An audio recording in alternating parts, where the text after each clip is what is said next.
Estamos al principio, que hoy es 1 de septiembre. Esta era una fecha importante para los mexicanos antes, porque se acostumbraba que no trabajábamos, no había clases, y entonces se supone que nos teníamos que sentar toda la mañana a escuchar el informe presidencial. Desde las 8 de la mañana nos empezaban, o un poco antes, nos empezaban a decir qué estaba haciendo el señor presidente, que si ya se levantó, que si ya está desayunando con sus hijos, que nos llegaban a contar qué desayunó cada uno de los miembros de la familia, que ya llegaron a su casa fulanito que se va a ir con él en el coche hacia Palacio Nacional, que ya van en camino, que ya pasaron debajo de un arbolito. Nos contaban toda la historia. Luego, ya que estaban ahí en Palacio Nacional, que ya se van corriendo directo al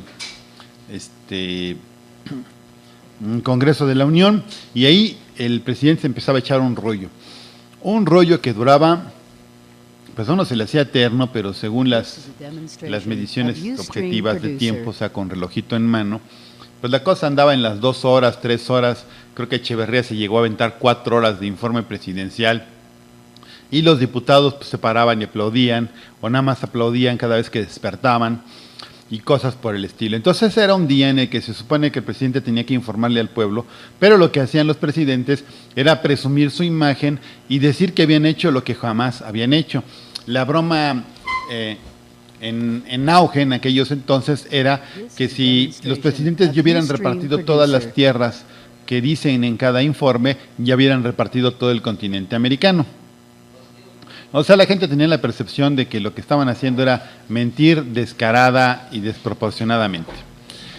Luego, después de 1988, cuando la primera irrupción ciudadana, a través del voto de apoyo al ingeniero Cuauhtémoc Cárdenas, a partir de ahí empezó un asunto en que los diputados de oposición de izquierda, esto es, los que eran del Frente Democrático Nacional y luego del PRD, increpaban, criticaban, interrumpían al presidente porque estaba mintiendo, porque no estaba abordando un tema.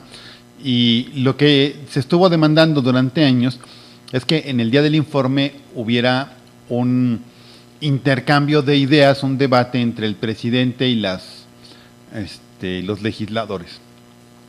Los priistas nunca quisieron aceptar eso, sobre todo porque sus presidentes venían en franca decadencia. Estamos hablando de que ya no eran ni siquiera con el mínimo de habilidad que tenía Carlos Salinas de Gortari, era ya Ernesto Zedillo.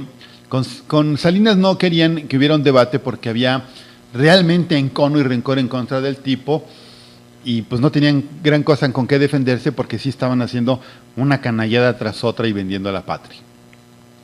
Zedillo aparte era tonto, entonces no querían meter al presidente en una discusión en la que lo dejaran en ridículo. Después, pues por supuesto, los panistas tampoco quisieron nunca que hubiera una cosa de estas, y se llegó en el extremo con Vicente Fox de que de plano se le negó la entrada al presidente prácticamente, y entonces a partir de ahí decidieron que ya no se hiciera el mitote de que llegue el presidente y lee su discurso en el Congreso de la Unión y dice un montón de mentiras, sino estrictamente lo que dice la Constitución, que el presidente tiene que mandar su informe a la Cámara de Diputados, al Congreso de la Unión, las dos cámaras juntas, tiene que mandar su informe por escrito, y no era necesario que se presentara personalmente. La primera vez que pasó esto, Fox fue a dejar el informe y se regresó. Y las siguientes veces, Calderón, de plano ni siquiera se aparecía por ahí, solo mandaba mandaba al secretario de Educación a hacer la entrega, y nos sacaban en las cámaras ahí está entregando el informe. Y al día siguiente, y fue Calderón el que empezó, no creo que fue Fox el que empezó con esto, al día siguiente, o sea, no el día del informe, sino al otro día, en Palacio Nacional, con los puros cuates, donde no estuvieran invitados nadie que fuera a criticar al presidente, que fuera a levantar la mano y le dijera, no es cierto lo que estás diciendo, que le fuera a gritar asesino, o que como en esta ocasión le hubiera pasado a Peña Nieto, le hubieran exigido la presentación de los 43 normalistas desaparecidos, y bueno, todas las otras cosas malas que ha hecho mal, o todo el error económico, la devaluación del peso, en fin, la situación tan grave en la que nos encontramos de inseguridad, de fracaso económico, el problema de la reforma, la supuesta reforma educativa, en fin. Entonces, hacen al día siguiente, Peña Nieto lo va a hacer mañana también, otra vez, su reunión con puros cuates, para poder decir, dicen ellos, su discurso político. No tienen gran cosa que decir, más que algunas cuantas mentiras. Va a decir cifras infladas, va a mentir. Por ejemplo, nos va a decir que hoy agarraron a un narco importante de Jalisco, que no han encontrado al Chapo, pero que ya merito, que van a vigilar la seguridad, que nuestro país ha cambiado, que no están administrando, que ellos sí están cambiando las cosas.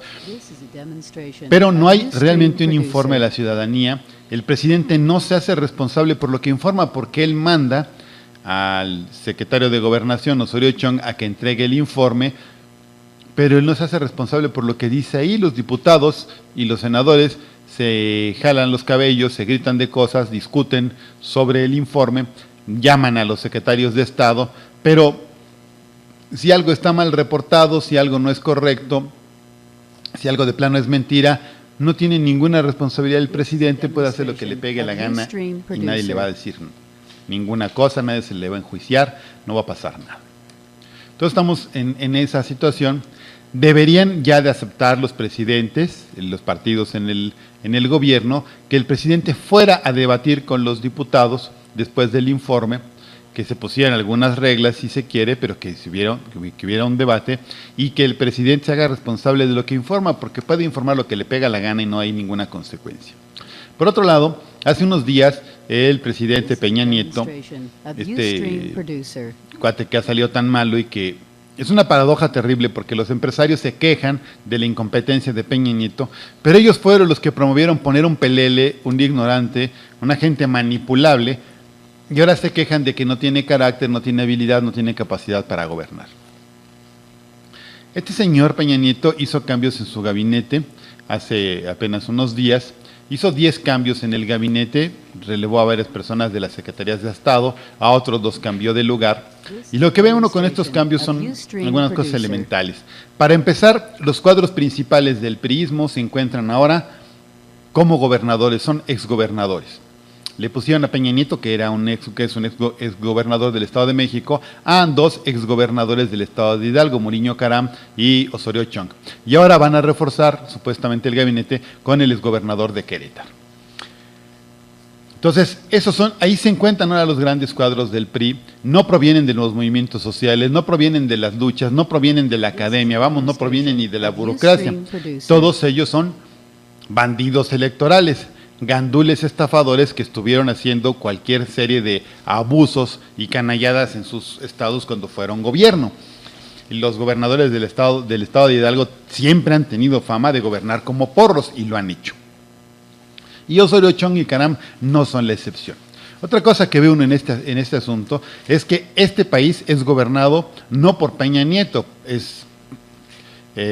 sobresale su incapacidad por un lado y por otro los rumores de su enfermedad, que quién sabe si sean ciertos porque a todos los enferman. Pero es muy notoria la incapacidad y la ignorancia de Peña Nieto. Parece que quien está gobernando es su secretario de Hacienda, Videgaray, junto con su secretario de Gobernación, que es Osorio Chong.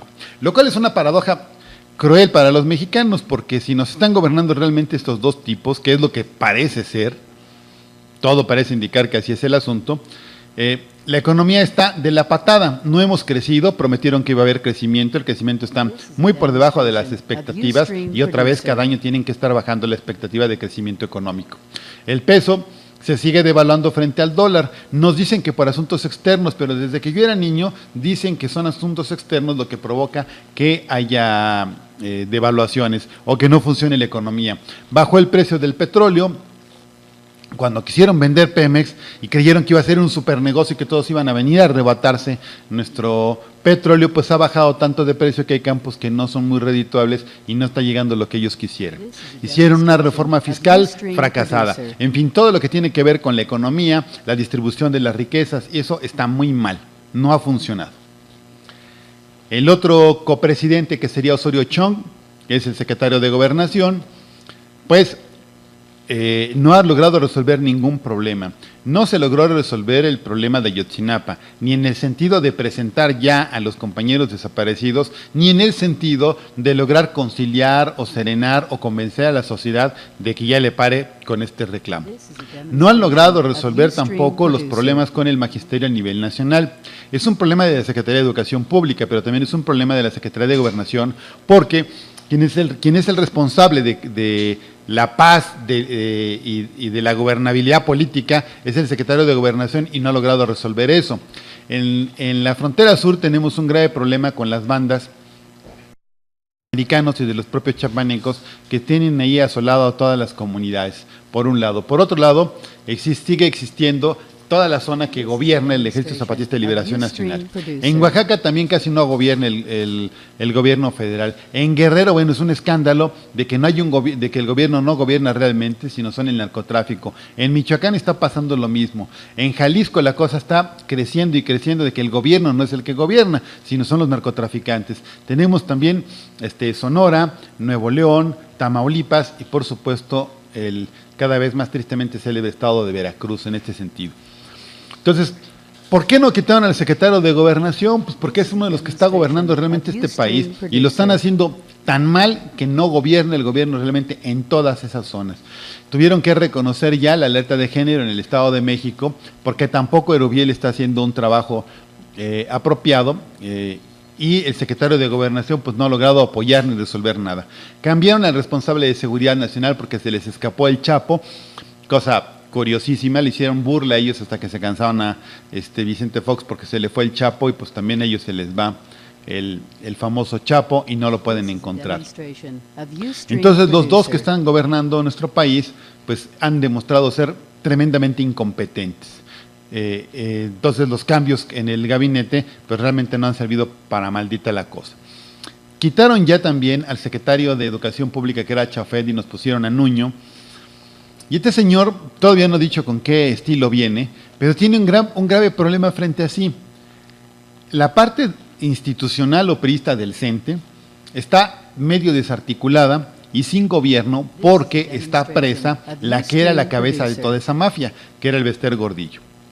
Ese grupo, sobre todo el más cercano al Bester Gordillo y que está metido en el partido de ella, en esta nueva alianza, está muy inconforme, tanto porque su patrona está presa, como porque pues, la amenaza de las evaluaciones a todos afecta y no están conformes.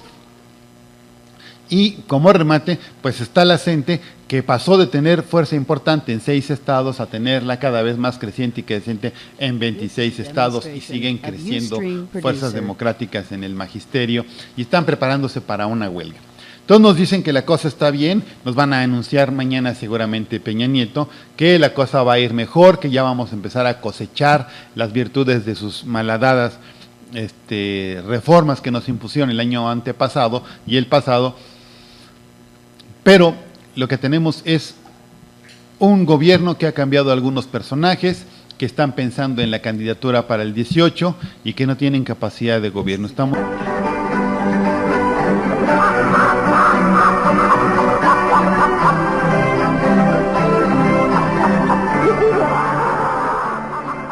se ha consumado.